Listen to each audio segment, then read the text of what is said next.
आज की वीडियो में मैं रेशियो एंड प्रोपोर्शन के दो बहुत ही इम्पोर्टेंट टॉपिक लेकर आया हूं, जिसमें पहला टॉपिक है इनवर्स और रेसिप्रोकल रेशियो, जिसको हम लोग हिंदी में विलोमानुपात कहते हैं, और दूसरा टॉपिक है कंपाउंड रेशियो, जिसको हम लोग हिंदी में जटिल अनुपात या मिश्रित अनुपात कहते हैं। इन दोनों टॉपिक के बारे में हम लोग बारी बारी से सीखेंगे। तो सबसे पहले हम टॉपिक लेते हैं इनवर्स और रेसिप्रोकल रेशियो, जिसको हम लोग विलोमानुपात कहते हैं। इसको समझने के लिए सबसे पहले हम एक भिन्न लेते हैं, एक भिन्न को लेते हैं, जिसको हम लोग रेशियो के रूप में भी लिख सकते हैं, जबकि रेशियो और भिन्न दो अलग अलग चीज होता है। देखिए, 3/5 को हम लोग रेशियो में 3:5 लिखते हैं, या 3:5 को 3/5 लिखते हैं, और 3/5 को हम लोग 3/5 भी लिख सकते हैं, क्योंकि 3 में 5 से भाग देना है, इसका मतलब यही होता है। तो 3/5 भी लिख सकते हैं। तो इसको हम 3 तरह से लिख सकते हैं, 3/5 या 3:5 या 3/5। इतना समझ गए। अब भिन्न को हम ले लिए 3/5। अब एक भिन्न के प्रकार के बारे में आप जानते हैं, जिसका नाम है रेसिप्रोकल फ्रैक्शन। अब बताइए 3/5 का रेसिप्रोकल फ्रैक्शन यानी व्युत्क्रम भिन्न क्या होता है। तो हम कहेंगे कि इसका रेसिप्रोकल फ्रैक्शन 5/3 होता है। 3/5 का रेसिप्रोकल 5/3, यानी कि इसका जो अंश है वो हर बन जाता है, और हर जो है वो अंश बन जाता है। यही व्युत्क्रम भिन्न का नियम है। 3/5 का व्युत्क्रम 5/3 होगा। 1/2 का व्युत्क्रम भिन्न क्या होगा? 2/1 होगा, जिसको हम सिर्फ 2 भी लिख सकते हैं। ठीक। अब हम कहें कि 3 का रेसिप्रोकल क्या होगा, 3 का रेसिप्रोकल क्या होगा, तो हम कहेंगे 1/3 होगा। क्यों? इसलिए कि इसके बटा में 1 है। 3 का मतलब होता है 3/1, तो इसका रेसिप्रोकल हम 1/3 लिख लेंगे। जब 1/2 को हम 2/1 या 2 लिख सकते हैं, तो 3 को हम 3/1 भी लिख सकते हैं, और इसका रेसिप्रोकल 1/3 होगा। इतना समझ गए आप। इसको हम कहते हैं रेसिप्रोकल फ्रैक्शन, यानी 3:5 को हम रेसिप्रोकल रेशियो के रूप में क्या लिखेंगे? 5:3। क्यों? इसलिए कि 3:5 का मतलब होता है 3/5, और इसका रेसिप्रोकल हम लिखेंगे तो 5/3 होगा, जिसको अनुपात के रूप में हम 5:3 लिखेंगे। समझ गए? तो इसी प्रकार अब हम कहें कि 1/2 रेशियो जो है, रेशियो हम ले लिए 1/2, जिसका भिन्न था 1/2। इसको हम इसको रेशियो में क्या लिख दिए? 1:2। तो 1/2 का रेसिप्रोकल क्या होगा? 2/1। तो 1/2 जो रेशियो है, इसका रेसिप्रोकल क्या होगा? 2:1, क्योंकि 1/2 का व्युत्क्रम 2/1 होता है। तो इसको हम इसको अनुपात में क्या लिखेंगे? 2:1। समझ गए? तो अब समझ गए आपकी 3:5 है, तो इसका रेसिप्रोकल क्या होगा? तो रेसिप्रोकल होगा 5:3। 3 जो है, 3 मात्र 3 ले लीजिए, अनुपात 1 हो गया, यानी कि 3/1। तो 3/1 का रेसिप्रोकल भिन्न क्या होगा? व्युत्क्रम भिन्न 1/3 होगा। तो इसी प्रकार अब हम 3:1 का रेसिप्रोकल रेशियो निकालेंगे, यानी विलोमानुपात निकालेंगे, तो क्या होगा? 1:3 होगा। तो अब समझ गए आप रेसिप्रोकल रेशियो और रेसिप्रोकल फ्रैक्शन में क्या संबंध है, जबकि दोनों अलग अलग चीज है। हम अपनी सुविधा के लिए मान लेते हैं कि एक भिन्न अनुपात होता है, यानी अनुपात एक भिन्न होता है और भिन्न एक अनुपात होता है। अब हम सवाल दे रहे हैं आपको कि A रेशियो B का व्युत्क्रम अनुपात, विलोमानुपात, व्युत्क्रम तो भिन्न होता है ना, विलोमानुपात क्या होगा? बी अनुपात ए, ये तो समझ गया। अब हम कहें कि ए रेशियो बी का विलोमानुपात 1/a रेशियो 1/b मानिए, तो आप मानेंगे? हो सकता है आप नहीं माने, लेकिन हम आपको बता रहे हैं कि कैसे ये सही है। ए रेशियो बी का विलोमानुपात 1/a अनुपात 1/b भी होता है। कैसे? ए को हम मान लिए a/1 और b को मान लिए हम b/1 मान लिए। ठीक है, अब तो ये दोनों भिन्न के रूप में हो गए ना, a भी भिन्न के रूप में हो गया a/1 और b भी भिन्न के रूप में हो गया b/1। अब इसका रेसिप्रोकल बनाइए, यानी व्युत्क्रम कीजिए। तो a/1 का व्युत्क्रम क्या होगा?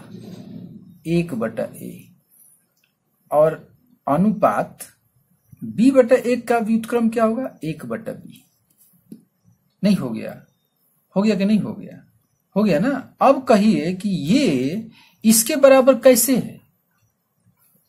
जब a अनुपात b का विलोमानुपात b अनुपात a होता है और a अनुपात b का विलोमानुपात a/a अनुपात a/b भी होता है, तो ये दोनों बराबर होना चाहिए ना।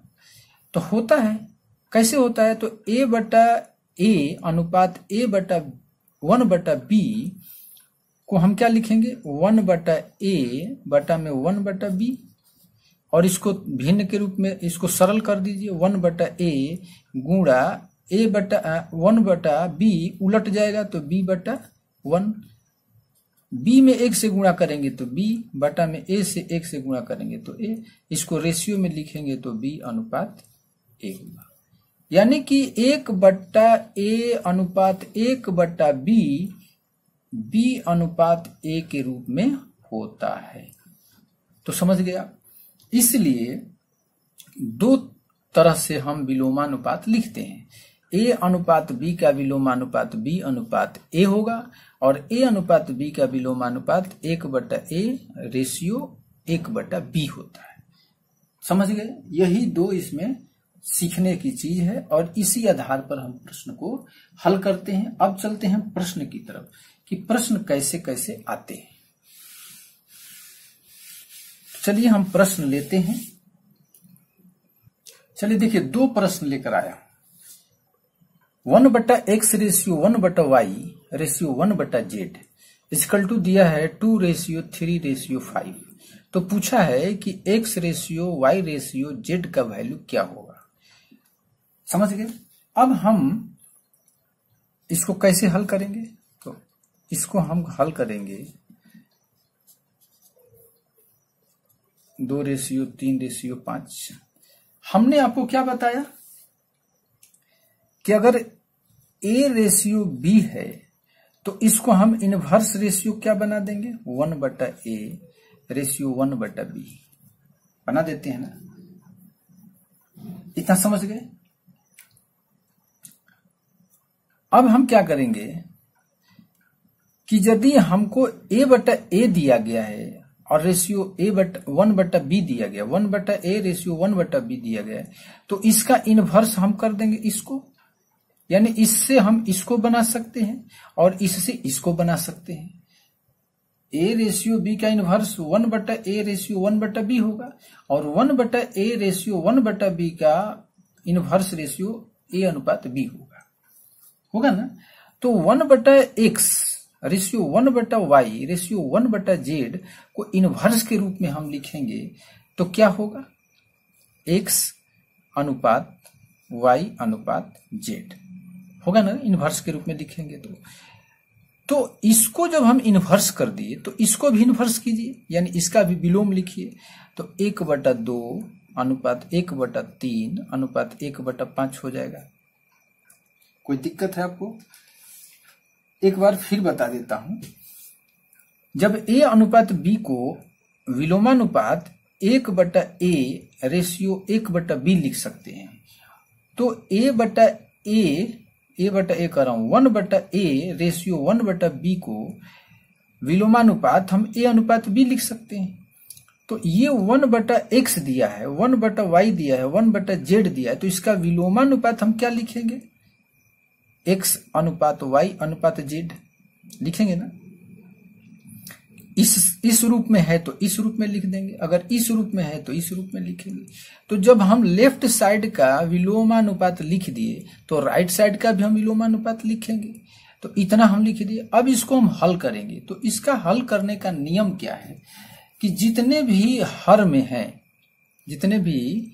हर में है संख्याएं 2, 3, 5, इसका हम एलसीएम लेंगे। 3 दूना 6 5 30।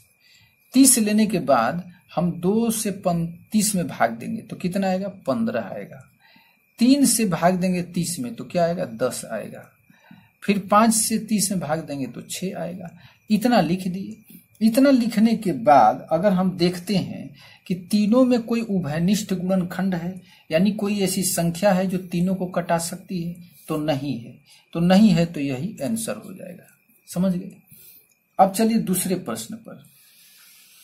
दूसरा एक अलग तरह का प्रश्न है। दूसरा है कि m का 15%, तो m का हम 15% लिख दिए, m गुणा 15। n का 20% है तो 20% लिख दिए। इसमें हम क्या करते हैं, इसको सरल करने का सबसे आसान तरीका है कि परसेंट को गायब कर दीजिए। परसेंट को गायब कर दीजिए। जैसे m गुणा 15/100 है बराबर n गुणा 20/100 है, तो 100 को कटा दीजिए। हर में जो है कटा दीजिए, अंश में जो है उसको कटा दीजिए। तो 5 चौका 20, 5 तिया 15। इसमें नियम यही है कि हर वाले को हर से कटा दीजिए, अंश वाले को अंश से कटा दीजिए। और नहीं तो यहां पर कटाना है तो परसेंटेज कटा दीजिए, क्योंकि ये हर में आएगा। अब क्या बन गया आपका? 3m = 4n। क्या आएगा? 4n। यही है ना, 3m = 4n आएगा। अब हम इसको कहें कि m/n क्या होगा। आपसे अगर हम पूछें कि m/n क्या होगा तो आप क्या कहेंगे? आप नहीं कहेंगे, मैं कहता हूं कि m/n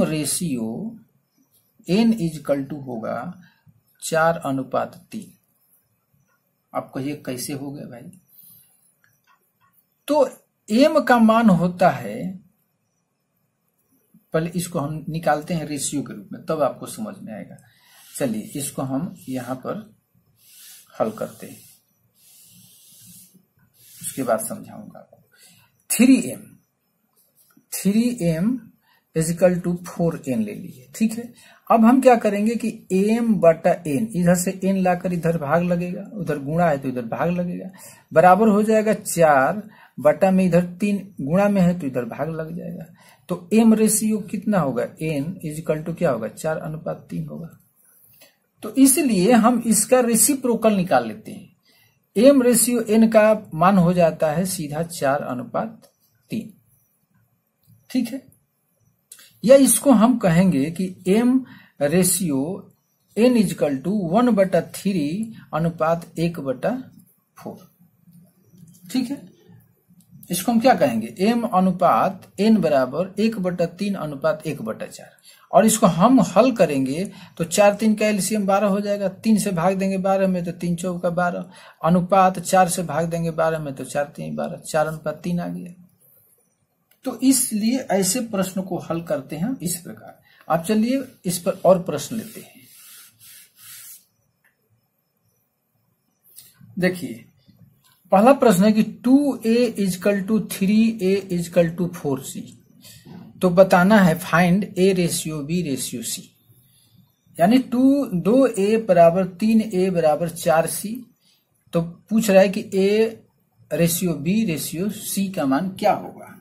तो अभी आपको बताया 2 पदों पर लेकर, इसमें 3 पद है, यहां गलत लिख दिए, b लिखना है। तो क्या होगा? a/b/c = क्या हो जाएगा? 1/2:1/3:1/4। पहले हम इसको इस रूप में लिख लें, क्योंकि 2 में था तो हमने तो सीधा 3:2 लिख दिए। 2a = 3b था तो A ratio B equal to हम लिख दिए क्या 3:2 उसमें लिख दिए। तो 2 था लेकिन इसमें तो 3 है ना, तो नहीं हम लिख सकते हैं। तो इसको हम पहले रेसिप्रोकल निकालेंगे। तो ए अनुपात बी अनुपात सी बराबर क्या होगा 1/2 अनुपात 1/3 अनुपात 1/4। अब इसका हम एलसीएम लेंगे। एलसीएम लेंगे 2, 3, 4 का। तो 2, 3, 4 का एलसीएम क्या हो जाएगा 12 होगा। 2 से भाग देंगे 12 में तो 6 होगा। 3 से 12 में भाग देंगे तो 4 होगा। और 4 से 12 में भाग देंगे तो 3 आएगा। तो ये आंसर हो गया आपका 6:4:3। ये आंसर हो गया। समझ गए। अब चलिए दूसरे प्रश्न को हल करते हैं। दूसरा प्रश्न है कि 1/2 ऑफ ए यानी 1/2 गुना ए बराबर 2/5 ऑफ बी यानी 2/5 गुना बी बराबर 1/3 गुना सी। तो पूछ रहा है ए बी सी का अनुपात बताइए। तो देखिए इसका विलोम अनुपात हम लिखेंगे ए अनुपात बी अनुपात सी बराबर क्या होगा। अब सबका हम विलोमानुपात लिख देंगे, जिसमें हम 1/2 लिखे, 1/3 लिखे, 1/4 लिखे। तो उसी प्रकार अब इसका विलोम लिखिए। 1/2 का विलोम क्या होगा बताइए, सोचिए। तो 1/2 का विलोम होगा 2, अनुपात लिख देंगे। 2/5 का विलोम होगा 5/2, 1/3 का विलोम होगा 3। जैसे इसमें 2 का विलोम 1/2 हुआ, 3 का विलोम 1/3 हुआ, 4 का विलोम 1/4 हुआ। तो उसी प्रकार इसमें हम 1/2 का विलोम 2 लिख देंगे, 2/5 का विलोम 5/2 और 1/3 का विलोम 3 हो गया। अब इसका हम एलसीएम लेंगे तो 2 मात्र 2 ही है। तो 2 एलसीएम ले लिए तो 2 इसमें गुणा कर दीजिए 4 हो जाएगा। अनुपात ये 5 रह जाएगा और इस 2 से 3 में गुणा कर दीजिए 6 होगा। आंसर आ गया 4:5:6। कोई दिक्कत नहीं है। समझ गए। अब हम तीसरे प्रश्न को हल करते हैं। तीसरा प्रश्न भी ये दूसरे प्रश्न की तरह है। अंतर यही है कि इसमें बटा 3 कर दिया है। अगर हम इसको 1/3 गुना ए लिखें तो कोई दिक्कत है, कोई दिक्कत नहीं है। इसको 1/4 गुना बी लिखें कोई दिक्कत नहीं है। इसको हम 1/5 गुना सी लिखें तो कोई दिक्कत नहीं। अब हम इसको ए अनुपात बी अनुपात सी निकालेंगे तो इसका विलोम लिखिए। तो 1/3 का विलोम 3 होगा। अनुपात 1/4 का विलोम 4 होगा। 1/5 का विलोम 5 होगा। हो गया आंसर इसका, कोई दिक्कत नहीं। 3:4:5 हो गया। अब चलिए हम अगला प्रश्न लेते हैं। देखिए इसमें पहला प्रश्न है कि ए का 30% बराबर बी का 0.25% इसमें नहीं है बराबर सी का 1/5। तो ए बी सी का अनुपात बताइए। तो चलिए इसको हम क्या करेंगे, ए गुना 30/100 कर देते हैं, हो गया बराबर बी गुना 25 का जो ये दशमलव है इसको हटा देते हैं तो 25/100 हो जाएगा बराबर सी गुना 1/5 हो जाएगा। अब देखिए इसमें तीनों में तो 100 नहीं है ना, उसमें था 2 में तो दोनों 100 को कटा दिए। इसमें 100 रहता तो तीनों 100 को कटा देते, लेकिन 2 में है 1 में नहीं है तो हम नहीं कटाएंगे 100 को। अब इसमें क्या करेंगे कि इससे 1 0 कटा देंगे और 25 चौका 100 कटा देंगे। तो ये हो जाएगा 3/10 ए बराबर 1/4 बी बराबर 1/5 सी। यही होगा ना, इसमें 1/4 है।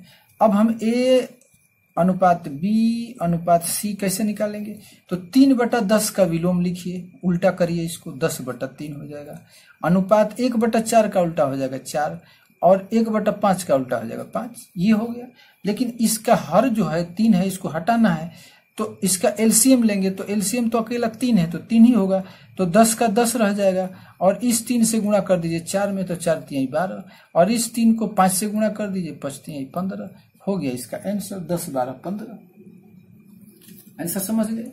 अब चलिए ये बहुत ही अलग तरीके का प्रश्न है दूसरा। इसमें कह रहा है कि P/3 बराबर Q/5 बराबर R/2 तो कह रहा है कि P plus 2Q plus 3R का अनुपात P plus Q plus R से बताइए कितना होगा। तो देखिए इसको अब हम इसको सरल भाषा में नहीं समझाएंगे, डायरेक्ट बनाते हैं। P अनुपात Q अनुपात R बराबर क्या होगा, ये 1/3 है तो इसका विलोम क्या हो जाएगा 3, ये 1/5 है तो इसका विलोम हो जाएगा 5, और इसका 1/2 है तो इसको हम 2 बना दिए। अब कह रहे कि P plus 2Q plus 3R, तो P plus 2Q plus 3R बराबर क्या होगा, तो P का मान है 3 तो 3 लिख दीजिए, Q का मान है 5 तो 5 दूना 10 हो जाएगा, अब प्लस में 3R है तो 3 गुना R का मान है 2, यानी कि 3 प्लस 10 प्लस 6 यानी कितना हो जाएगा 10 3 13 6 19, इसका मान 19 आ गया तो इसको लिख देंगे 19 अनुपात P plus Q plus R, तो P plus Q plus R कितना होगा 5 3 8 2 10, इसका मान हो जाएगा 10, यानी दोनों का अनुपात क्या होगा 19 अनुपात 10। आंसर समझ गए। अब हम चलते हैं दूसरा टॉपिक लेते हैं, उसको उस टॉपिक का नाम क्या है कंपाउंड रेशियो। कंपाउंड रेशियो हम कैसे निकालते हैं इसको समझते हैं। चलिए कंपाउंड रेशियो निकालने का बहुत ही आसान तरीका है। A अनुपात B दिया है 3:4, B अनुपात C दिया है 2:5, C अनुपात D दिया है 3:5। इसमें ABCD का अनुपात नहीं पूछता है, सीधा पहले और सबसे आखिरी का अनुपात पूछता है, यानी A और D का अनुपात पूछता है। इसमें एक ध्यान रखना है, बात ध्यान ये रखना है कि A और B है तो दूसरे में B और C ही आना चाहिए, और इसका अंतिम पद जो है C है तो इसका पहला पद C होना चाहिए। अगर गड़बड़ हो रहा हो तो उस परिस्थिति में हम क्या करते हैं बताता हूं आपको। तो इसका हम A अनुपात D का मान कैसे ज्ञात करेंगे, कंपाउंड रेशियो है तो इसका नियम कहता है कि इसका पहला पद, इसका पहला पद और इसका पहला पद, यानी 3 2 और 3, इसको ऊपर लिखकर गुणा कर दीजिए, 3 गुणा 2 गुणा 3, और दूसरा पद जो है नीचे गुणा कर देंगे 4 5 और 5 को, 4 गुना 5 गुना 5 को नीचे गुणा कर दीजिए, बस यही इसका नियम है। कट रहा है तो कटा दीजिए, 2 दूना 4 कट गया, और कोई कटेगा नहीं तो 3 3 9 और 50 25 दूनी 50, यही इसका आंसर होगा। अब हम बता रहे हैं कि A अनुपात B बराबर 3:4 दे दिया और इसको C अनुपात B कर दिया, तो क्या करेंगे उस परिस्थिति में, इसको C अनुपात B 5:2 कर दिया तो इसको हम उल्टा कर लेते हैं। इसके अनुसार B अंत में है तो इसमें B शुरू में कर देंगे, B अनुपात C बराबर 2:5 कर देंगे, इसको भी उल्टा कर लेंगे, इसको उल्टा करेंगे तो इसको भी उल्टा करेंगे। तो ये ध्यान रखिएगा कि इसका अंतिम पद उसका पहले पद से मिलना चाहिए, इसका अंतिम पद उसके पहले पद से मिलना चाहिए, और तब सभी को गुणा कर देते हैं। इसको आसान भाषा में समझिए कि A बटा B गुणा B बटा C गुणा C बटा D, बस जितना भी अनुपात देगा ऐसे ही लिख देंगे और उसका मान भरते जाएंगे और काटा कुटी कर देंगे, जो कटने लायक होगा कटाएंगे, नहीं तो सभी को गुणा कर देंगे। ये वीडियो आपको कैसा लगा, अगर अच्छा लगा तो लाइक जरूर कीजिएगा और चैनल को सब्सक्राइब कर दीजिएगा। इसके बाद मैं जो वीडियो ले आऊंगा उसमें रेशियो एंड प्रोपोर्शन का बेसिक समझाऊंगा, रेशियो एंड प्रोपोर्शन का बेसिक समझाऊंगा, सिर्फ बेसिक रहेगा उसमें, और उस पे आधार जैसे ये टॉपिक था उसी तरह उसमें अलग अलग प्रश्न ले आएंगे। तो अगली वीडियो को देखना नहीं भूलिएगा आप, इसलिए कह रहा हूं कि चैनल को सब्सक्राइब कर लीजिए कि अगर दूसरा वीडियो डालूं तो आपके पास सबसे पहले नोटिफिकेशन पहुंच जाए और आप वीडियो को आसानी से देख सकें। धन्यवाद।